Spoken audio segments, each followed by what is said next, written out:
आज है day 2, 1 antibiotic 1 page mnemonic series का हमारे पास। तो आज हम पढ़ेंगे क्वाट्रेमोक्साजोल। कल हमने पढ़ा था सल्फोनामाइड, ठीक है। तो उसमें क्वाट्रेमोक्साजोल जो है मेनली दो ड्रग से मिलके बनता है, ट्राइमिथोप्रिम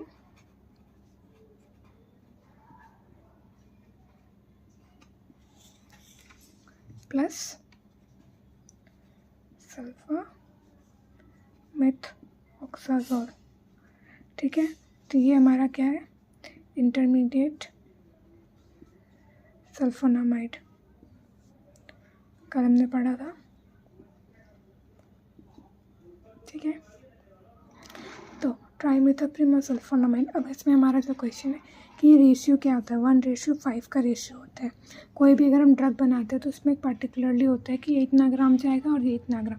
तो ट्राइमिथोप्रिम हमारा जो होता है, अगर हमने उसको 80 मिलीग्राम लेते हैं और हमारा सल्फामेथोक्सोल 400 मिलीग्राम, तो ये हमारा कॉम्बिनेशन है, ये याद रखना होता है, ठीक है। नीट पीजी में आ सकता है। तो इसका रेशियो कि 1:5 रिप्रेजेंट होता है ट्राइमिथोप्रिम और सल्फामेथोक्साजोल क्वाट्रेमोक्साजोल में, और इसका 80 मिलीग्राम होता है हमारा ट्राइमिथोप्रिम और सल्फामेथोक्सोल 400 मिलीग्राम, ठीक है। अब हम लोग इसका पढ़ते हैं मैकेनिज्म ऑफ एक्शन क्या है आखिर। हमने जैसे कल लास्ट टाइम पे देखा था कि हमारा फॉलिक एसिड सिंथेसिस के लिए सल्फोमेथोक्सोल लगता है। तो उससे क्या है, पाबा से हमारा कन्वर्ट होता है डाईहाइड्रोफॉलिक एसिड में, ठीक है। अब ये डाईहाइड्रोफॉलिक एसिड कन्वर्ट होता है टेट्राफॉलिक एसिड में, टेट्राहाइड्रोफॉलिक एसिड, सॉरी, ठीक है। तो इसके लिए तो हमने पढ़ा था कि फॉलिक एसिड सिंथेटेज जो है, फॉलिक एसिड सिंथेटेज पावा से कन्वर्ट होके डाइहाइड्रोफॉलिक। तो यहाँ पे हमारा क्या है, मेनली जो हमारा सल्फोनामाइड काम करता है, ओके। लेकिन अब डाइहाइड्रोफॉलिक एसिड से जब ये टेट्राफॉलिक एसिड में कन्वर्ट होता है तो यहाँ पे हमारा काम करता है ट्राइमिथोप्रिम, ठीक है।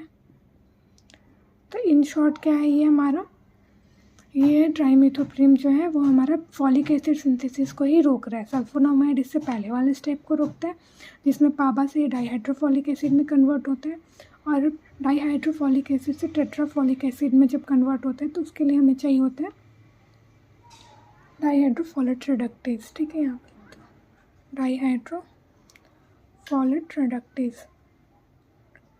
इसको जो है रोकता है हमारा ट्राइमिथोप्रिम। तो ये हमारा हो गया mechanism of action.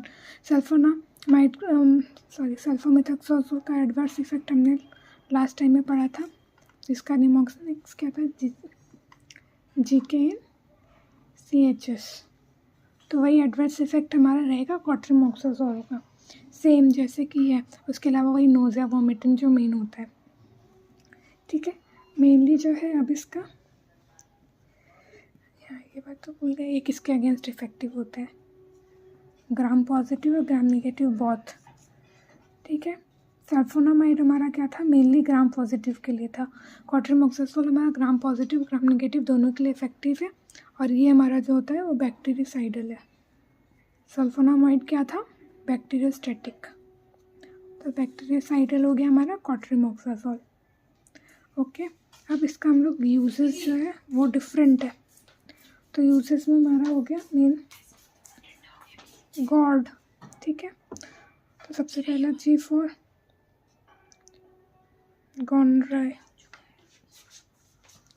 O for otitis media,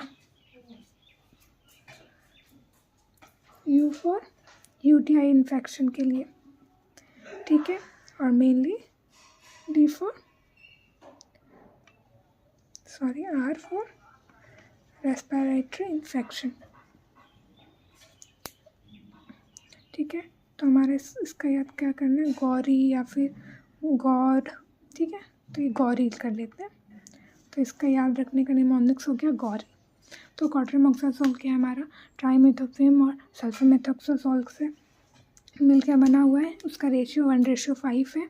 80 और 400 मिलीग्राम में लेते हैं। एडवर्स इफेक्ट जो क्वाट्रेमोक्साजोल का वही होगा जो कि हमारा सल्फामिथाइल GKN-CHS, G6PD डिफिशिएंट पेशेंट में हेमोलाइसिस कराता है, कर्नेक्टिस कराता है, क्रिस्टल यूरिया कराता है, हेमेटोयूरिया कराता है और स्टीवन जॉनसन सिंड्रोम कराता है। ठीक है, अब यूजेस हमारा है इसका गॉड में हमारा क्या है, G फॉर गोनोराई हो गया, ऑटिस मीडिया हो गया, UTI हो गया और रेस्पिरेटरी इन्फेक्शन हो गया। ठीक है, तो ये हमारा इसका यूजेस हो गया। मेनली कहाँ कहाँ इफेक्टिव होता है, ग्राम पॉजिटिव ग्राम नेगेटिव में, और ये बैक्टीरियासाइडल होता है।